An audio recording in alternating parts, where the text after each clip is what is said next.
मैं doctor Sachin Kaushik, senior consultant neuropsychiatrist, mind peace hospital, Panchkula. आज हम बात करेंगे डिमेंशिया के बारे में। डिमेंशिया, जैसा कि आप जानते हैं, हम इस बीमारी को एसोसिएट करते हैं बहुत ही ओल्ड एज से, लेकिन ऐसा ज़रूरी नहीं है कि डिमेंशिया सिर्फ बहुत ओल्ड एज में हो। आजकल हम अपनी प्रैक्टिस में काफ़ी ऐसे पेशेंट्स देख रहे हैं, हमारे ऐसे सीनियर सिटीजन्स जो रिलेटिवली यंगर एज में भी, जैसे कि 60-65, इसमें भी डिमेंशिया के साथ हम ओपीडी में देख रहे हैं। अक्सर ऑफ कोर्स डिमेंशिया ज़्यादा लेट एज में देखने को मिलता है। इसके सिम्टम्स जो सबसे कॉमन है वो है फॉरगेटफुलनेस। जब हम फॉरगेटफुलनेस की बात करते हैं तो ऐसे तो हम रूटीन में हम सब भी कभी कभी कोई चीज़ भूल जाते हैं, पर डिमेंशिया में एक gradually progressive pattern of forgetfulness देखने को मिलता है, जिसमें हम ऑब्जर्व करते हैं कि पेशेंट पिछले कुछ महीनों में 5, 6, 7, 8 महीने या साल में हम ऑब्जर्व करते हैं कि प्रोग्रेसिवली चीज़ें भूल रहा है। जैसे कल क्या खाना खाया था, आज क्या वार है, आज क्या डेट है, आज मुझसे कौन मिल के गया था।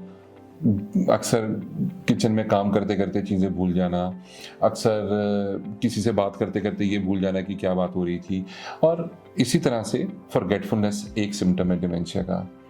दूसरा, डेफिनेटली डिमेंशिया के कुछ और सिम्टम्स जैसे हमारी कॉग्निटिव एबिलिटीज़ हैं। कॉग्निटिव एबिलिटीज़ का मतलब हमारा सोचने समझने की जो शक्ति है, जो हमारी इंफॉर्मेशन को प्रोसेस करने की शक्ति है, उसके ऊपर भी इसका प्रभाव पड़ता है। और कभी तो ये डिमेंशिया भी कई प्रकार का होता है, कुछ ओल्ड एज की वजह से, कुछ किसी ब्रेन के अंदर किसी स्ट्रोक या जिसको हम सीवीए कहते हैं उसकी वजह से।